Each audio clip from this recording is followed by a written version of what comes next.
Hey guys, क्या हाल चाल? नया दिन, नई शुरुआत। क्या आप भी एक एस्पायरेंट है फार्मा गवर्नमेंट एग्जाम्स के या कोई भी कॉम्पिटिटिव एग्जाम्स के? तो ये वीडियो बस आप ही के लिए बनी है। जी हाँ, यहाँ पे मैंने दो कैटेगरीज में डिवाइड करे हैं। एक कैटेगरी में वो लोग आएंगे जो कि सिर्फ और सिर्फ केवल फार्मा कॉम्पिटिटिव एग्जाम्स की तैयारी कर रहे हैं, और एक वो दोज आर वर्किंग प्रोफेशनल्स जो काम भी कर रहे हैं उसके साथ साथ पढ़ाई कर रहे हैं।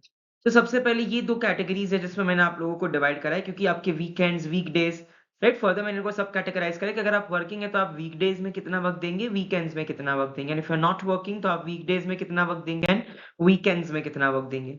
बट उसके पहले थोड़ा मैं अपने बारे में बता दूँ कि भई तुम मुझसे क्यों सुनोगे? मैं हूँ कौन?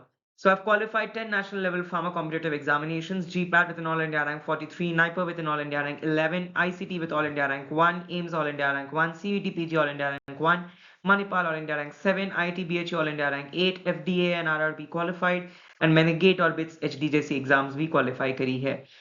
सो time table for a working professional, सीधी बात पर आते हैं, अगर आप जॉब कर रहे हैं डेफिनेटली थकान होना लाजमी बात है, बट 6 से 7 घंटों से ज्यादा सोना नहीं है। फर्स्ट चीज, सुबह जो आप पढ़ते हो, स्पेशली द टाइमिंग 5 टू 8, ये परफेक्ट टाइमिंग होता है पढ़ाई का। तो सुबह प्रातःकाल 5 बजे उठ जाइए, कोशिश करिएगा। नहीं उठा जाता, 21 दिन तक आदत करिए। I done my diploma in psychology, मैं आपको कह रहा हूँ उसके बेसिस पे 21 दिन तक अगर आपने अपनी आदत बना दी, ऐसे आप उठ पाओगे। 6 से 8 आपने पढ़ाई कर ली, 5 से 8 जो भी है, उसके बाद आपने ब्रेकफास्ट कर लिया, नहा धो लिया, आप ऑफिस पे चले गए।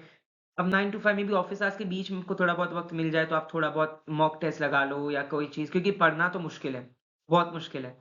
आओगे, थोड़ा-सा रिलैक्स करो क्योंकि थकान होगी, साढ़े 7 8 बजे के बाद फिर से पढ़ाई करो तगड़ी वाली, 1 घंटा आप पढ़ो और कोई माइनर सब्जेक्ट, सुबह ऐसा कोई मेजर भारी वाला सब्जेक्ट पढ़ा करो, आके थोड़ा-सा माइनर वाला।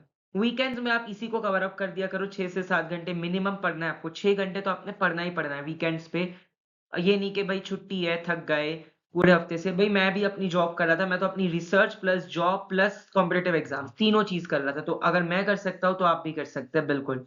हर एक के बस की बात है, तो अपने आप को कभी अंडर एस्टिमेट नहीं करना चाहिए।